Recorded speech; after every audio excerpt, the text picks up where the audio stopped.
السلام عليكم ورحمة الله تعالى وبركاته. أرحب بالجميع، أتمنى أن تكونوا في أحسن حال إن شاء الله. الآن سأشارككم موضوعا خاص بدراسة دالة لوغاريتمية، وتظن بأنه امتحان سبق وأطرح في امتحانات البكالوريا، ونظرا لأهميته قد رأيت أن أتقاسمه معكم لتعم الفائدة. إذا الموضوع هو الآن أمامكم، يمكنكم الاطلاع عليه وأخذ الوقت الكافي لقراءته بتمعن ثم الإجابة عن مختلف الأسئلة. أقول بأن الأسئلة جوهرية ومهمة جدا، لأنه نادرا ما يعطى لكم منحنى ويطلب منكم تحديد النهايات. إذا لهذا أشجعكم أو أرغب أن تكونوا على اطلاع بهذه النوعية من الأسئلة. إذا vous avez une fonction définie comme étant g de x égale de x sur de x moins 1, on vous donne la courbe représentative correspondante. Alors, à partir de cette courbe-là, vous allez déterminer g de ln2, la limite de g de x en 0 plus et en plus l'infini. Justifier pour tout x appartenant à 0 plus l'infini que g' de x est inférieur strictement à 0 et que g de x est supérieur à 1. Alors, soit f, la fonction définie sur l'intervalle 0 plus l'infini, on vous donne une autre fonction f de x égale à ln de l'exponentielle de x moins 1. Alors, bien sûr, vous allez chercher les limites, vous allez vérifier que f' de x égale à g de x, vous allez dresser le tableau, en déduire le signe de f de x suivant les valeurs de x, montrer que ln de g de x égale à x moins f de x, en déduire la position, la symptote de la courbe, puis la position relative, et en fin de compte, on vous donne une autre fonction h de x est égale à f de x moins g de x. Pour chercher les limites, vous allez savoir, en appliquant bien sûr le théorème des accroissements ou des valeurs intermédiaires, qu'il existe un certain alpha tel que h de x égale à 0.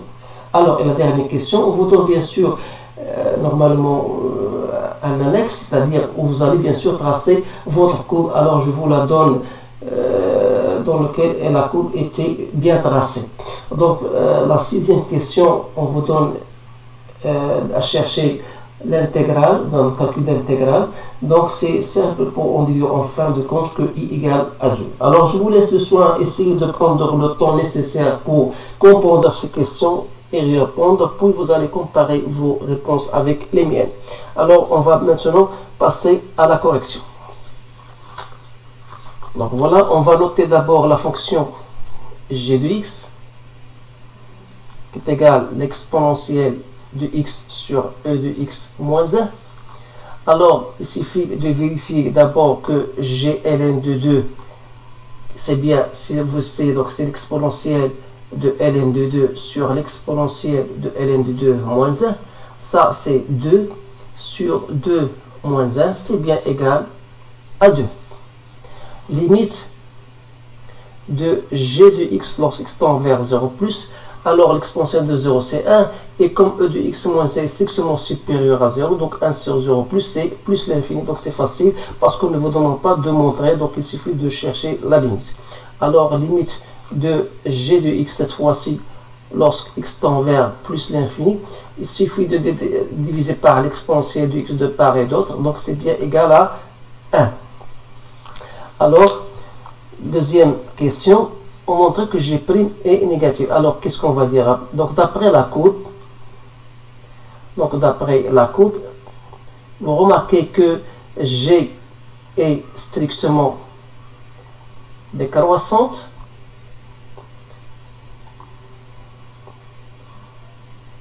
sur l'intervalle 0 plus l'infini. Alors ça veut dire quoi? Ça veut dire que g' de x elle est négative. Ça d'une part. D'autre part, si vous cherchez l'image de 0 plus l'infini, on a déjà la fonction est décroissante, c'est-à-dire c'est la limite de g de x lorsqu'il tend vers plus l'infini, la limite de g de x lorsqu'il tend vers 0 plus. Donc ça vous donne quoi? Limite lorsqu'il tend vers plus l'infini c'était égal à 1, et l'autre c'est plus l'infini. Ça veut dire quoi? Ça veut dire que quel que soit x appartenant à 0 plus l'infini, vous remarquez que g de x elle est strictement supérieure à 1. Alors, chose très intéressante qu'on va utiliser par la suite. Maintenant, on va passer à la deuxième question. On vous donne une autre fonction f de x égale ln de e de x moins 1. Alors, vous allez chercher la limite de f de x lorsqu'il tend vers 0 plus. C'est lorsqu'il tend vers 0 plus, ça vous donne e de x moins ça, ça vous donne 0 plus. Ln de 0 plus, c'est moins l'infini. Limite de f de x lorsqu'x tend vers plus l'infini. Donc c'est ln de plus l'infini, c'est plus l'infini. Alors je ne me tarde pas sur les limites pour ce qu'il s'agit de quelque chose de plus facile. Je passe directement à la question qui suit. Donc B, on va chercher maintenant, on va étudier le sens de variation. Donc on va chercher f' de x, c'est la dérivée de ça, c'est-à-dire e de x moins 1 sur e de x moins 1, c'est-à-dire c'est e de x sur e de x moins 1. Et comme e de x moins 1 est strictement supérieur à 0, étant donné que x est strictement supérieur à 0, donc ça c'est positif, ça veut dire que la fonction en question est strictement croissante, d'où le tableau de variation sera le suivant comme suit. Donc voilà 0 plus l'infini f' de x, voilà f de x. Donc voilà votre tableau de variation. Maintenant, on va passer à la question D. Donc la question D, on vous donne chercher f de ln de 2. Donc si vous appliquez, c'est l'exponentielle de ln de 2 moins 1, l'exponentielle de n de c2, 2 moins 1 c'est 1, donc c'est ln de 1 c'est bien égal à 0. Alors on va donc étudier le signe de f de x. Vous remarquez que si x appartient à 0 ln de 2, ça veut dire quoi? Ça veut dire que x est compris inférieur à ln de 2. Alors si x est inférieur à ln de 2, vous aurez l'exponentielle de ln 2 moins 1 sera compris entre 0 et 1, c'est-à-dire que f de x sera négatif. Alors si x appartient à ln de 2 plus l'infini, vous aurez dans ce cas f de x strictement supérieur à 0. Donc c'est le signe de la fonction f de x. Troisième question. Donc on va étudier, ou bien on va déterminer ln de g de x pour la montrer. Donc c'est ln g de x, c'est quoi? C'est l'exponentielle de x sur l'exponentielle de x moins 1. Sachant que e de x est positif et e de x moins 1 est strictement positif, n'oubliez pas que x appartient à 0 plus l'infini, je peux dire que ça n'est autre que ln de e de x moins ln de e de x moins 1, car j'ai la possibilité de le faire. Donc ln de x c'est quoi? C'est x moins ln de x moins 1, c'est-à-dire ce sera x moins f de x. Alors pour ça c'est la question A. La question B, on va étudier la position relative de la courbe par rapport à la droite d'équation x. Donc c'est quoi? Donc si vous remarquez, c'est-à-dire on a x moins f de x égale à ln de gx, c'est-à-dire que f de x moins x sera égal à moins ln de g de x. Alors la recherche de la limite, d'abord pour étudier la symptote oblique de f de x moins x lorsqu'x tend vers plus l'infini, ça sera tout simplement la limite lorsqu'x tend vers plus l'infini de moins ln de g de x. Alors n'oubliez pas que la limite de g de x lorsqu'x tend vers plus l'infini, on a trouvé c'est égal à 1. Alors ça sera donc moins ln de 1 qui est égal à 0. Donc l'équation y égale à x, donc je peux dire que c'est une asymptote oblique de la courbe, bien sûr, au voisinage de plus l'infini. Voilà. Donc maintenant, on va étudier la position relative. Donc pour étudier la position relative, d'après ce que nous avons obtenu tout à l'heure, f de x moins x est égal à moins ln de g de x. Donc c'est totalement inférieur à 0, tout simplement pourquoi? Parce que on a déjà montré dans la première partie que g de x il est strictement supérieur à 1. qui dit g de x est supérieur à 1, ça veut dire que ln de g de x est supérieur à 0, et par conséquent, moins ln de g sera inférieur à 0. Ça veut dire quoi? Donc ça veut dire que f de x est inférieur à x. Ça veut dire que la courbe représentative de la fonction sera toujours au-dessous de la droite delta. Donc voilà la réponse à cette question. Donc qu'est-ce qu'il nous reste maintenant? On va passer à la question 4. Donc on vous donne une autre fonction h de x qui est égale f de x moins g de x. C'est-à-dire, on va la laisser, donc on va étudier la limite d'abord de h de x lorsqu'il tend vers 0+, qui n'est autre que la limite de, lorsqu'il tend vers 0+, de f de x moins g de x. Connaissons la limite de f de x lorsqu'il tend vers 0+, c'est moins l'infini, et ça c'est plus moins l'infini, donc ça moins l'infini, donc ça sera moins l'infini. Alors, il nous reste maintenant d'étudier la limite de h de x lorsque x tend vers plus l'infini. Toujours, donc c'est la limite lorsque x tend vers plus l'infini de f de x moins g de x. Sachant que la limite de f de x c'était plus l'infini, ça on a trouvé égal à 1, donc ça vous donne plus l'infini. Donc question B. Donc question B. Donc à partir de l'expression f de x moins g de x, qui est égal, on a dit, est égal à h de x, on va noter ça, c'est égal à h de x, on vous demande de montrer qu'il existe un certain alpha appartenant bien sûr à 0 plus l'infini, c'est que h de alpha égale à 0. Alors, il faut montrer trois conditions, je pense, bien deux conditions. On a h est une fonction, donc est une fonction continue sur l'intervalle 0 plus l'infini. Donc si vous cherchez la dérivée h' de x, ce sera f' de x moins g' de x.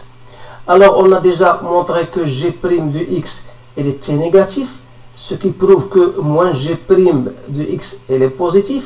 Et comme f' de x, ça c'est déjà positif, donc ça c'est positif, donc ça veut dire que h' de x sera positif. Alors ça veut dire quoi? Tout simplement que h est strictement croissante. Et bien strictement croissante sur l'intervalle, toujours sur 0 plus l'infini. Alors si vous cherchez l'image de 0 plus l'infini, donc ça sera limite de g de x lorsqu'il tend vers 0 plus, limite de g de x lorsqu'il tend vers plus l'infini, ça vous donne moins l'infini plus l'infini, c'est-à-dire c'est R. Alors, comme 0 appartient à R, donc ça veut dire quoi? Ça veut dire qu'il existe, d'après le théorème des valeurs intermédiaires, qu'il existe un certain alpha appartenant à 0 plus l'infini, tel que h de alpha égale à 0. Donc, qui dit h de alpha égale à 0, ça veut dire que f de alpha égale à g de alpha. Alors bien sûr cela on va l'utiliser dans le traçage de la fonction. Maintenant on va passer à la question, je pense, qui suit. Donc la question, si je me rappelle bien, donc je vais revenir au sujet pour ne pas sauter.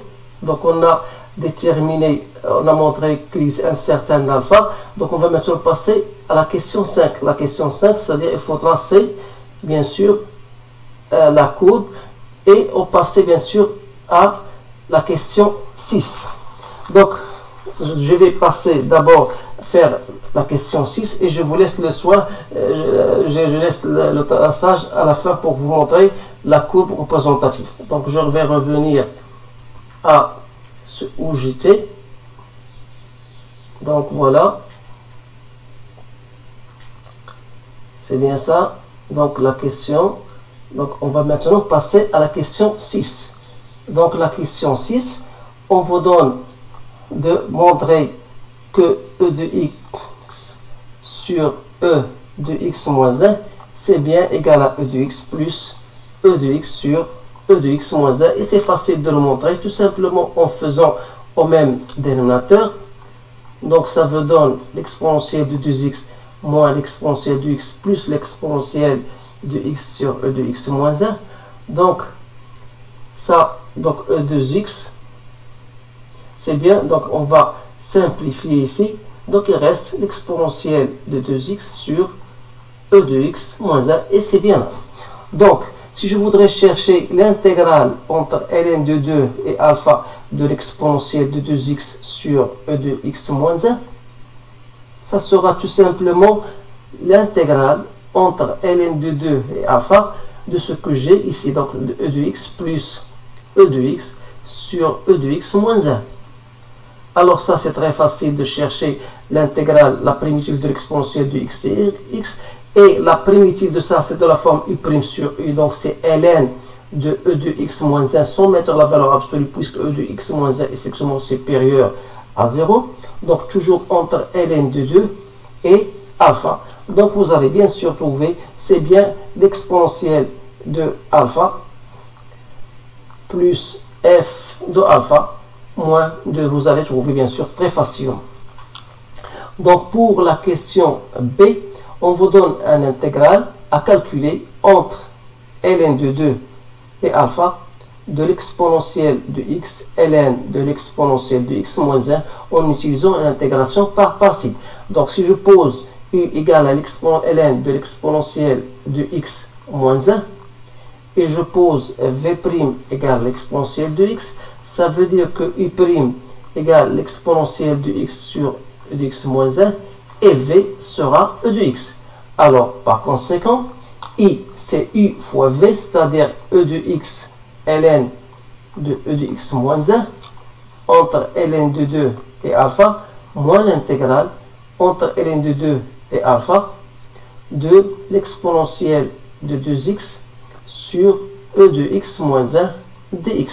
Alors vous essayez bien sûr de faire ça en remplaçant x par alpha et x par ln de tantôt. Donc vous allez trouver c'est l'exponentielle de alpha fois f de alpha moins l'intégrale de ln de 2 entre ln de 2 et alpha, l'exponentielle de 2x sur e de x moins 1 dx. Alors si vous allez suivre cela, bien sûr, donc voilà, c'est-à-dire que l'intégrale i, ça c'est égal, donc l'exponentielle de alpha fois f de alpha, moins l'intégration de l'exponentielle de 2x sur e de x moins 1, vous allez, c'est facile, donc vous allez la trouver, ou bien en utilisant ce que vous avez obtenu, donc c'est l'exponentielle de alpha, moins f de alpha qu'on a déjà montré, plus 2. Donc si vous remplacez f de alpha, c'est l'exponentielle de alpha sur l'exponentielle de alpha moins 1, moins exponentielle de alpha, moins exponentielle de alpha sur l'exponentielle de alpha moins 1, plus 2. Alors si je mets ici au même dénominateur, alors je laisse d'abord la première, donc c'est l'exponentielle de 2 alpha sur e de alpha moins 1. Ici je vais mettre le tout cela au même dénominateur, c'est-à-dire j'aurai plus, donc moins exponentielle de 2 alpha, plus exponentielle de alpha, moins exponentielle de alpha, plus 2 fois l'exponentielle de alpha, moins 2, sur exponentielle de alpha, moins 1. Donc ça me donne exponentielle de 2 alpha, moins exponentielle de 2 alpha, plus 2 fois exponentielle de alpha, moins 2, sur l'exponentielle de alpha moins 1.